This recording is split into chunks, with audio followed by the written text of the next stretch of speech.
Bonjour, nous sommes le 4 février 2025 et je vous propose un nouveau bulletin d'information en Ukraine, où une nouvelle fois plusieurs dépôts pétroliers russes ont été touchés par des drones kamikazes ukrainiens, et notamment dans les secteurs de Volgograd, donc qui se trouve ici, ainsi que dans le secteur de Astrakhan, où ici c'est une usine de traitement du gaz qui a été attaquée par plusieurs drones, et ces attaques ont eu lieu le 3 février. Nous avons également appris la mort du pilote ukrainien Ivan Bolotov, qui a été tué au cours d'une de ses missions, à bord de son Sukhoi 27. Les circonstances exactes de cet événement n'ont pas été dévoilées, mais il avait donc 24 ans et est mort au cours d'une de ses missions. Environ 50 000 militaires ukrainiens de différentes branches vont être transférés vers les unités terrestres combattantes pour faire face au manque de personnel et également pour effectuer des rotations sur la ligne de front. Dans cette vidéo, je vais vous partager un aperçu de la météo sur plusieurs parties du front. Donc vous pourrez constater que de manière générale, les températures sont négatives, donc juste en dessous de zéro, et que des précipitations sont attendues cette semaine. Donc direction le terrain, en commençant avec l'oblast de Koursk. Et à titre liminaire, alors il y a eu un bombardement dans la ville de Soudja. Donc Soudja se situe au centre de la zone contrôlée par les Ukrainiens en Russie, donc dans l'oblast de Koursk. Donc ce bombardement a eu lieu à proximité d'une école, faisant plusieurs victimes. Les deux côtés se rejettent la faute, et je suis incapable de vous dire à cette heure qui a bombardé le site. Mis à part les dégâts, peu de visuels ont été publiés sur le moment de la frappe. Et une fois de plus, il faudrait là également une enquête internationale et indépendante qui soit menée sur le terrain. En parlant du terrain, il n'y a eu aucune évolution ce week-end sur la ligne de front dans l'oblast de Koursk. Des géolocalisations ont été effectuées ici, où alors deux canons automoteurs ukrainiens ont été détruits les 23 et 25 janvier. Donc ce sont plus précisément des Gvozdika. Donc il y en a un ici et un autre ici. Et là, et ensuite, une semaine plus tard, ici, c'est un T-80 ukrainien qui a été détruit par un drone kamikaze russe, donc dans la journée du 30 janvier. Mais pas d'autres informations donc sur l'oblast de Koursk. A noter que dans la région de Soumy, donc qui est frontalière à la région de Koursk, ici c'est un dépôt pétrolier ukrainien qui a été touché par un Guéran dans la journée donc du 2 février. Donc le dépôt est ici exactement. Donc les deux armées ciblent clairement donc les infrastructures énergétiques de leur adversaire. Sur l'oblast de Kharkov, là également, aucune évolution le long de la ligne de front. En termes de géolocalisation, ici, un BTS-4 a été détruit. Donc c'est un blindé de dépannage qui est monté sur un châssis de char, et plus précisément d'un T-55. Direction le front de Louhansk, en commençant avec la partie nord ici, où les Russes ont grappillé un petit peu de terrain dans ce secteur ici, donc au nord de Dvorichnie. Donc Dvorichnie, c'est ce village ici. Une position de l'armée russe a été bombardée le 30 janvier, et on note également une légère avancée au nord-est de Dvorichna. Donc Dvorichna, c'est cette localité ici qui est dans la zone grise. En termes de destruction géolocalisée, ici un Humvee a été détruit le 31 janvier en roulant sur une mine anti-char sur l'axe qui mène à Dvorichna. On continue le long de ce front de Louhansk, un petit peu d'activité ici dans le secteur du village de Zarizovie, ici où il y a eu plusieurs géolocalisations de bombardements et d'attaques de drones kamikazes. Alors tout d'abord, le 1er février, ici, c'est une position de l'armée russe dans ce village qui a été bombardée. Et 2 jours plus tard, ce sont des positions de l'armée ukrainienne qui ont été attaquées par des drones kamikazes au nord de ce même village. Donc la partie nord du village de Zarizovie est actuellement disputée et dans la zone grise. On continue à se déplacer le long de la ligne de front. Un T-72 ukrainien ici a été détruit le 1er février. Et il a fallu pas moins de 3 drones kamikazes pour en venir à bout. Dans le secteur à l'ouest de Makiivka, on note une légère avancée des Russes, ici où une de leurs positions a été bombardée dans la bande forestière que vous voyez ici. Bombardement qui a eu lieu le 2 février. On continue. À l'ouest de Terni, et plus précisément à l'ouest de Ivanivka, ici, les Russes ont sécurisé une nouvelle partie du terrain qui était précédemment dans la zone grise. Pas d'autre évolution. Ici, l'infanterie russe a tenté de progresser à travers champs et a été bombardée par les Ukrainiens le 31 janvier. Donc on est vraiment dans la zone grise ici, donc qui est actuellement disputée. Et les fantassins russes donc, sont partis de cette zone boisée pour atteindre l'autre zone boisée, mais ils ont été bombardés en chemin. Ensuite, nous arrivons sur le secteur de la région de Siversk, qui a été le secteur le plus actif de ces 4 derniers jours, puisque comme vous pouvez le constater ici, les Russes ont lancé plusieurs attaques dans ce secteur. Donc des attaques qui ont eu lieu au sud de Bilohorivka. Donc Bilohorivka, c'est ce village qui est sous contrôle ukrainien. D'ailleurs, dans ce village ici, une position de l'infanterie ukrainienne a été attaquée par des drones kamikazes le 2 février. Au sud du village de Bilohorivka, les Russes, et plus précisément leur infanterie, ont progressé dans la zone grise ici, puisque leurs positions ont été bombardées le 2 février. Dans le même temps, ici, ils ont réussi à sécuriser donc, les abords nord-est et est de Verkhnomanskie. Verkhnomanskie, donc c'est ce village tout en longueur qui est ici et qui est disputé dans la partie est. Justement, ici, les Russes ont lancé une attaque combinée donc, de blindés soutenus par l'infanterie. Le 2 février, une position de leur armée a été bombardée ici à l'est de Verkhnomanskie. Et le 3 février, ici, ils ont lancé une attaque sur cet axe, ici, pour attaquer les positions ukrainiennes qui se situent au nord-est de Verkhnomanskie. Et dans cette attaque, ils ont perdu ici un blindé qui a été détruit par un drone kamikaze. Ensuite, nous avons ici un char russe, là également, qui a été endommagé par un drone kamikaze et ensuite abandonné. L'équipage et les fantassins qui étaient à bord de ce char se sont réfugiés dans la partie boisée que vous voyez ici, où là également un char a été attaqué par un drone kamikaze ukrainien, mais la vidéo est trop courte pour pouvoir confirmer une éventuelle destruction. Un petit peu plus à l'ouest ici, c'est l'infanterie russe qui a été bombardée le 3 février. Et donc avec ces publications, on note clairement que les Russes ont réactivé le front de Siversk en s'attaquant au village de Verkhnomanskie. Mais pour l'instant, donc ils ont sécurisé une partie du terrain qui était précédemment dans la zone grise et ils disputent la partie est du village.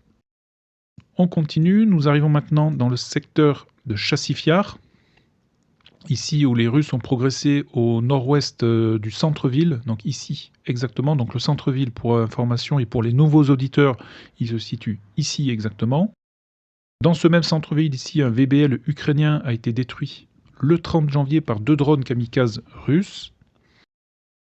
Un petit peu plus au sud, ici à contrario, c'est un blindé russe qui a été détruit là également par un drone kamikaze le 2 février. En même temps, les Russes ont sécurisé cette partie boisée à l'est de ce plan d'eau qui se trouve ici. Et sur la partie sud de Chassifiar, ici on note une avancée également de l'infanterie russe dans la zone grise qui a ensuite été bombardée le 31 janvier. Donc voilà pour le front de Chassifiar où les Russes continuent leurs attaques au nord-ouest ainsi que dans la partie sud de Chassifiar. Nous arrivons maintenant sur le secteur de Toretsk où les combats ont toujours lieu donc sur la partie nord de la ville. Et ici, plus exactement, dans la mine de charbon de cette même ville, un T-64 a fait irruption dans ce quartier, ici, donc le 31 janvier, et a tiré sur les bâtiments à proximité, bâtiments dans lesquels se trouvaient des soldats russes. Ce secteur était précédemment sous contrôle des Russes, mais avec l'attaque du char, ici, le secteur ici est repassé dans la zone grise, donc disputé. Sur la partie sud de Toretsk, les Russes ont terminé de sécuriser ce quartier, ici. On se déplace un petit peu plus à l'ouest, ici, au nord de Leonidivka, ici. Précédemment, il y avait un secteur plus étendu de contrôle russe, mais les Ukrainiens ont mené ici quelques contre-attaques locales, ce qui a permis de déloger les Russes qui ont donc reculé. Et dans les combats ici, le 2 février, les Ukrainiens ont fait 3 prisonniers russes dans ce quartier exactement. Donc zone grise ici étendue en défaveur de la zone contrôlée par les Russes. On continue, nous arrivons maintenant dans le secteur de Donetsk, et ici plus précisément au sud de Baranivka. Baranivka, c'est ce village qui est sous contrôle des Russes. Ces derniers ont perdu dans ce secteur 4 blindés, tous détruits le 25 janvier et tous détruits par des drones kamikazes. Donc ici un MTLB, ici un BMP-2, ici un autre BMP-2 et enfin un MTLB. On continue, nous arrivons maintenant sur le front de Pokrovsk. Sur Pokrovsk et plus précisément dans le village de Pichanier ici, un Bradley a été détruit par un drone kamikaze russe blindé qui était abandonné ici, qui a donc été achevé par les Russes.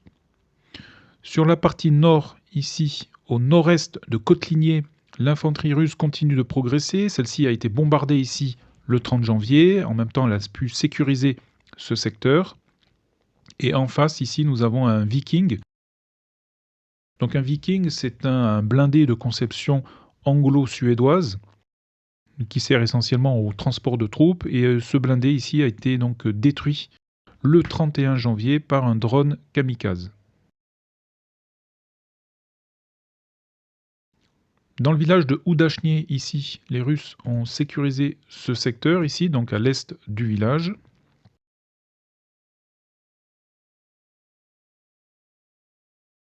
On continue, légère avancée également dans le secteur de Ouspenivka, ici, où une position de l'armée russe a été bombardée le 2 février. On continue. Alors, dans le secteur de Nadiivka, ici, il y a eu plusieurs événements. Tout d'abord, ici, une position de l'armée russe a été bombardée le 3 février. Mais ici, la veille, donc le 2 février, sur cette vidéo, on voit donc un Bradley s'arrêter dans ce secteur, ouvrir sa porte arrière pour faire débarquer l'infanterie, et c'est au même moment où un drone kamikaze russe frappe le blindé. Suite à cela, le blindé se replie, il n'est pas détruit, et à proximité, ici, on peut observer qu'un M113 a été détruit. Donc destruction qui a été constatée le 2 février. Et on se situe donc sur Nadiivka, donc je dézoome pour bien vous montrer. Donc, on est assez loin de Pokrovsk, qui est ici. Et on est au nord-ouest de Kourakovier. Donc voilà, pour le secteur de Nadiivka, qui est actuellement disputé, donc dans la zone grise, les Russes ont avancé de manière significative sur le village de Sribnier, qui est ici et qui est maintenant en grande partie sous leur contrôle. Au nord de ce même village, ici, un Bradley a été attaqué par un drone kamikaze russe. Là également, juste au moment de débarquer l'infanterie, le drone russe a attaqué. Mais la vidéo est trop courte pour pouvoir confirmer une éventuelle destruction du blindé. On continue, nous arrivons maintenant à l'ouest de Kourakovier, où les Russes continuent de progresser en direction du village de Andriivka. Ils ont consolidé ici leur position, qui se situe au nord-est de ce même village.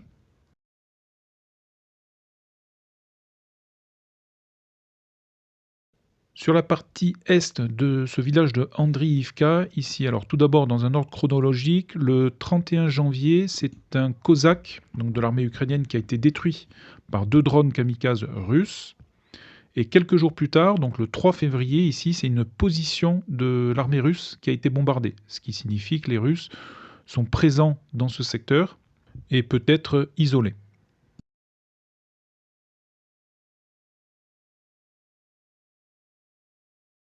Sur la partie est, ici, pas d'informations, donc ces 4 derniers jours.